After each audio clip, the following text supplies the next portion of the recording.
大家好，我是阿胖，今天分享一个好吃又好喝的家常美食。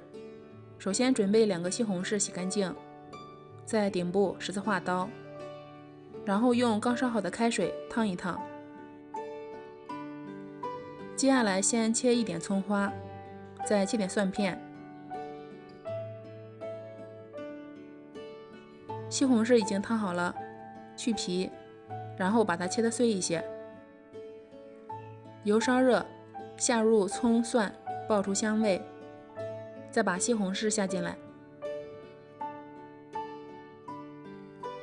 炒出西红柿汤汁，加入1大碗清水，然后盖上盖子，大火烧开。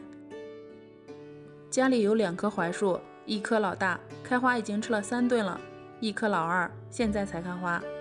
今天就用槐花，没有槐花也可以用土豆。槐花洗干净，控干水分，倒入大碗中，加入适量的面粉，搅拌均匀，使每一个槐花像这样都裹上一层面粉。然后准备1个鸡蛋，打入碗中并搅散。现在汤汁已经熬好了，加点紫菜和虾皮进来，然后把拌好的槐花下进来，先搅拌均匀，再加入蚝油、生抽、盐调味，煮至槐花断生，大概3-4分钟的样子。然后出锅前淋上鸡蛋液，关火就可以了。槐花这样做还真的是第1次吃，还别说，味道还真的不错。